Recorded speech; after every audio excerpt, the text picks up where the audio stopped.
This year for Father's Day, my kids got me something I have always wanted. A mullet. Vroom!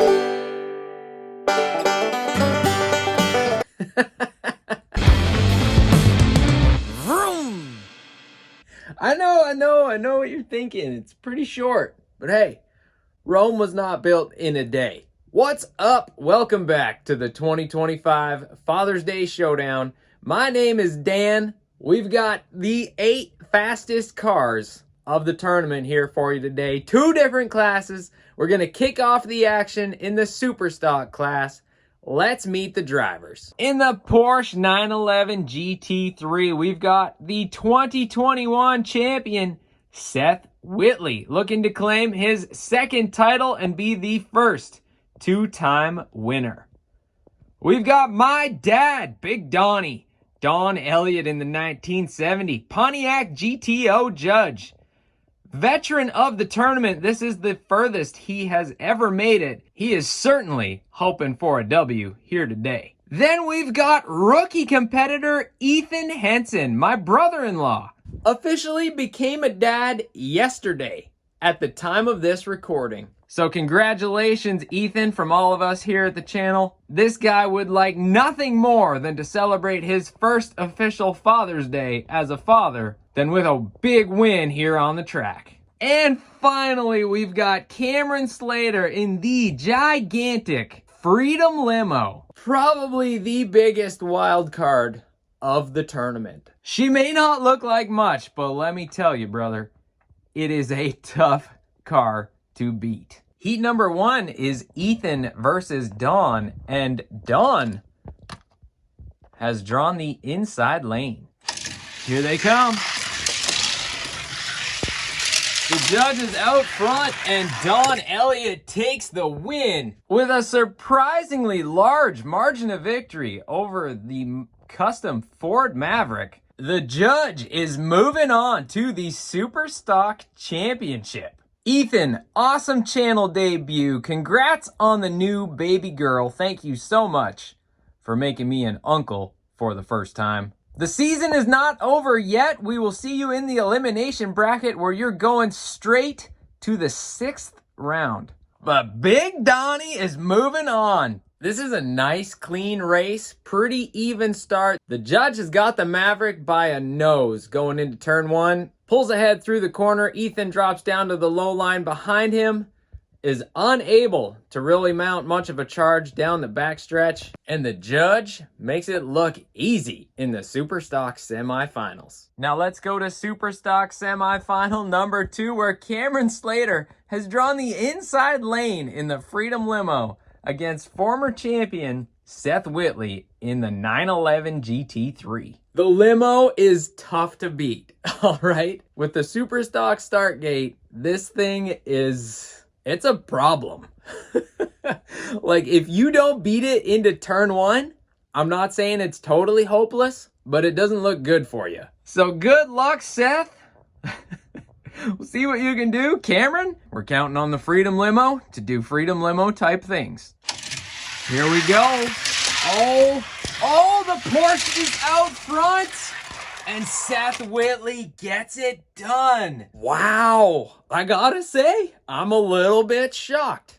In the real world, would not be a surprise that a 911 GT3 beats an old beat up looking limousine. But here in the Freedom Shed, it's a shock. Let's take a look at the replay and see what happens. So Seth gets a slightly better start in the Porsche. In the Porsche. Oh, wow, I'm tired. Seth gets a slightly better start in the Porsche.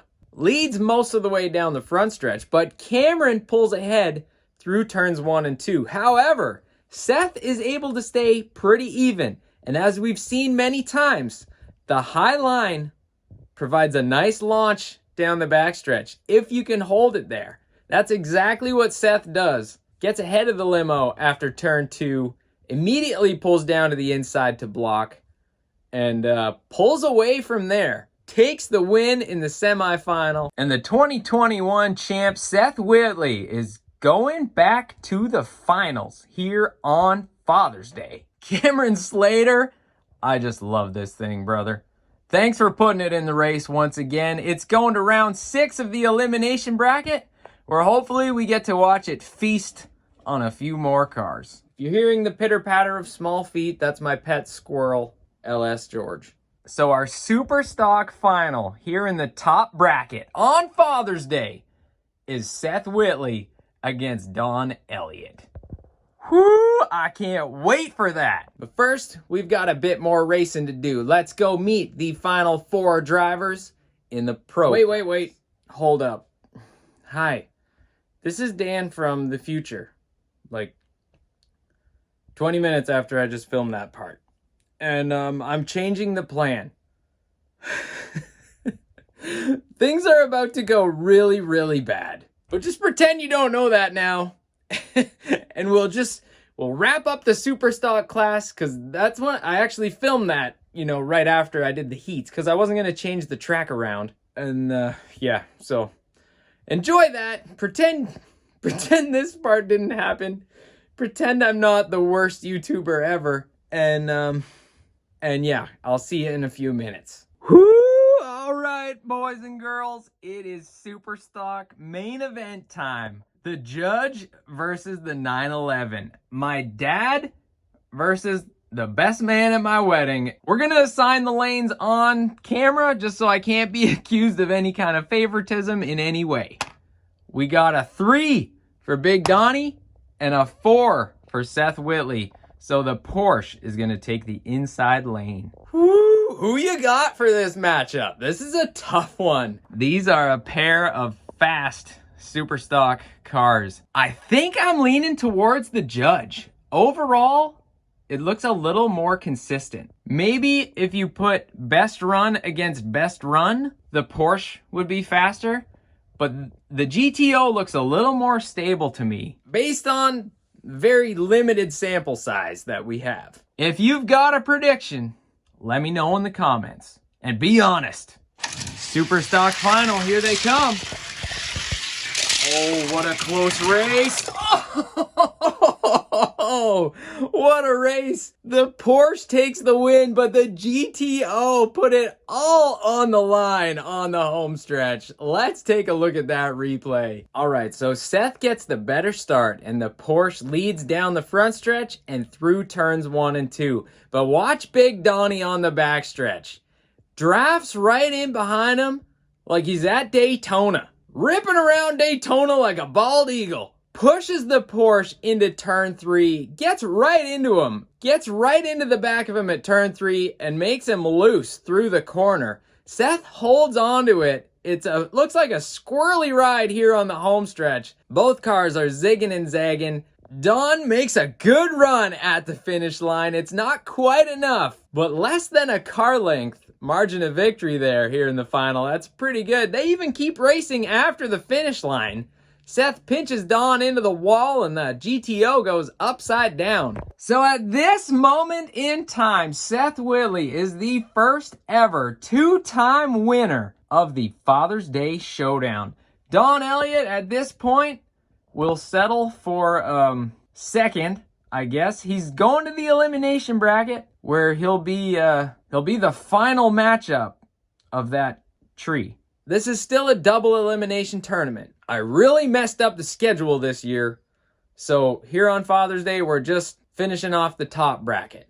So we're crowning Seth the champion, but for him to make it official, he has to beat whoever wins the elimination bracket. For somebody to pass him, they will have to beat him twice because he has not lost yet this year. That's what double elimination is. You gotta lose twice. So congratulations, Seth. Enjoy your Father's Day victory once again. And Dad, good luck in the elimination bracket. Hopefully you can earn a rematch against the champ. So let's meet those top 4 drivers in the Pro class. We got Jesse Graber in the 1970 Plymouth Roadrunner. Chose this car this year because he's working on a cool model build of a Roadrunner. And I was like, hey, I've got a fast Roadrunner. You should drive it. And he said, sure. And now here he is in the top 4 of the Pro class. We've also got Tim Raditz driving for the first time this year this very modified Dodge D200. Added weight, wheel swap, who knows what else. This is a certified bad unit. But it's not the only modified rig here in the Fast Four. We got Tony Pat, father-in-law of Jesse Graber. I didn't mention that before. Wouldn't it be neat if they matched up against each other?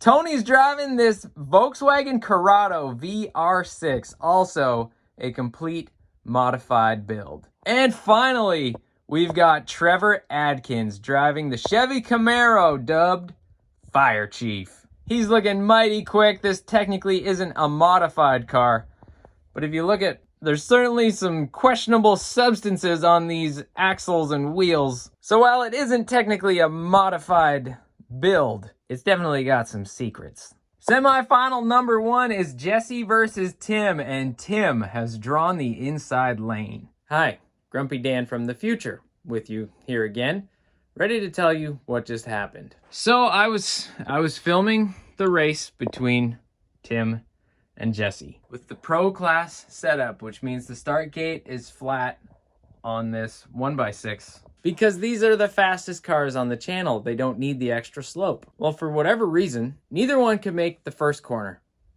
and I decided to redo the race because I didn't want the semifinals to just be a dud of a race. So I figured I'm just not even going to show it, and I'll just redo it. So I redid it, and the same thing happened, and then the same thing happened again, and I haven't done anything different, but they will not finish a lap. But I kept trying. I don't know how many times I tried. I was getting pretty frustrated. And then on the most recent attempt, Tim's super awesome, custom-built, modified Dodge D200 fell off of the track and broke. Yep. And it doesn't really just go back together. You can see inside now, so that's kind of cool. You can see the weight placement and stuff. But yeah, so that is the bummer. Not only that this super cool race truck is busted, but that I can't get these cars to finish a lap. The night before Father's Day, it's Saturday night, it's kind of late, and I'm not really sure what to do. I think we're just gonna race them in the Superstock setup. We're just gonna put the steeper ramp back on it, and they'll go really fast. And it's weird because it's such a rule change, but I don't know why they won't finish a lap. It's strange to me. So you've heard me say before that variables are good in diecast racing. So I guess I gotta walk the walk and not just talk the talk. I'm so sorry, you guys. This feels like a bummer. Super cool truck gets wrecked. Tournament has not gone smoothly in a lot of ways. But now I'm questioning like all my life choices. Oh yeah, I have a mullet. Let's just keep going and see what happens. I've got some epoxy curing on Tim's truck. I did my best to give it a quick repair so he can keep racing. In the meantime, let's go to semifinal number 2 in the Pro class, where Trevor Adkins has drawn the inside lane against Tony Pat. But in order to be fair, we're running with the steeper ramp. So I don't know what we're about to see, but it's gonna be fast. All right, here they come. Woo, that is quick. Look at that Camaro go. Wow. Trevor Adkins takes the win. If I sound a little shocked, it's because I am. I didn't do the analysis thing before the race because I was so thrown off my game. So rattled. But I was going to pick the VR6 to take that matchup. I need to see that replay. Tony got a better start in the Volkswagen and he led into turn 1, but Trevor held that inside lane and fought back, reclaimed the lead at the exit of turn 2, even though we usually see the high line prevail when they're that even at turn 2. Then Tony gets a little sideways on the backstretch, a little out of line, and the Camaro is able to pull away, and Tony is not able to come back. Trevor Adkins takes the win in the Fire Chief Camaro, and he's moving on to the Pro Class Final. Tony Pat, another awesome showing this year, another top 4 performance we will see you in round 6 of the elimination bracket, and maybe, just maybe, you can climb back up for a shot at vengeance. Whew, okay, all right, we're doing it. We got a good race. I can feel the energy in my body, filling up the Freedom Shed. I kind of like running the pro cars on the Superstock setup. Makes for some high speeds. All right, now it's time for semifinal number 1, which is sort of semifinal number 2. Tim's truck is back together. Hopefully it can stay in one piece. He's got the inside lane against Jesse in the Roadrunner. Okay, here they come. Oh no! Jesse! What happened? Came right at the camera, up on the guardrail. The Roadrunner fails to complete the lap. Tim Raditz with a shocking turn of events. Last minute repair takes the semifinal win, and he's moving on to the main event. Looking at that replay, Tim pushed him up onto the guardrail completely. Soon as they were off the orange track, he drove over and pushed the Roadrunner off the road. Ran the Roadrunner off the road. Made for a cool close-up shot, though. And then Tim ran away with the victory. He's out here for it all. He is not messing around. And after what happened earlier, I can't say that I blame him. Jesse, awesome showing this year. We'll see you in round 6 of the elimination bracket. You never know. It is not over. For now, we'll put you up here in the garage beside your father-in-law. You two can console each other about your losses. You know, talk about what might have been. And our pro class final is Trevor Adkins versus Tim Raditz. And while it kills me to say this, my battery is about to die, and I cannot do this right now and film an outro. So I'm just gonna go to bed, and I'll finish this tomorrow, I guess. Right on Father's Day. Doesn't get any more last minute than that, does it? Probably be a good time for YouTube to cut to commercial. And we're back. Happy Father's Day. It is literally Father's Day, and it's time for the final of the top bracket. Trevor Adkins in the Camaro versus Tim Raditz in the D200. Let's roll the dice and assign the lanes. Tim's got a 6. And Trevor's got a 1, so the D200 is taking the inside lane. This should be a good one. If you had asked me who would win this 2 days ago, I would have said Tim for sure. But after what Trevor did against that purple Volkswagen, I just don't know. Plus, Tim's truck fell off the track and literally broke in 2. I fixed it as good as I'm able right now. But there are certainly some big question marks surrounding this race. Mainly, can the truck stay in one piece? But also, can the fire chief take out yet another modified diecast build? We're about to find out. Oh, the Camaro's out front. He takes the victory on Father's Day. Trevor Adkins claims the top spot here in the pro class. Tim Raditz will have to settle for second place for now. Let's take a look at that replay. Pretty even out of the gate. Trevor has him by a nose going into turn 1, and then he completes the pass and slams the door on the inside, blocking through turn 2. After that, he pulls away. I thought the truck might have a little something on the home stretch, but that was not the case. Trevor Adkins runs away with it in the final of the top bracket. He is your Father's Day Showdown champion for now. It is still double elimination, but we can't forget that. But it's looking pretty good, Trevor. You got 0 losses under your belt.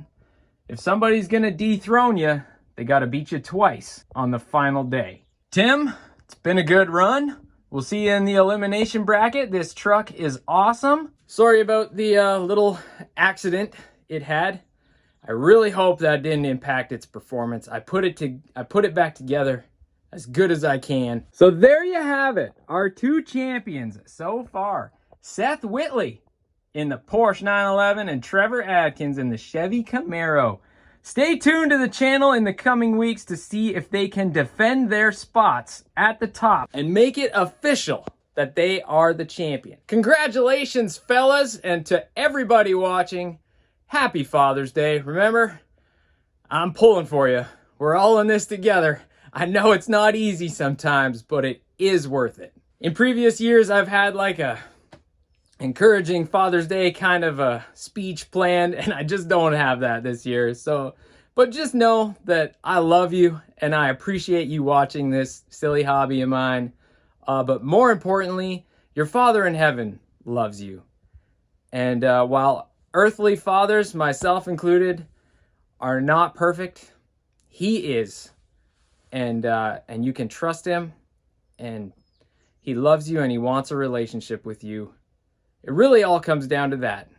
So this episode didn't go at all how I thought it was going to go, but hopefully it turned into something that put a smile on your face. Thank you so much for watching. If your dad didn't win, remember, that's okay. He's already a winner because he's got you. Thanks for watching, and I'll see you next time right here on Race 164.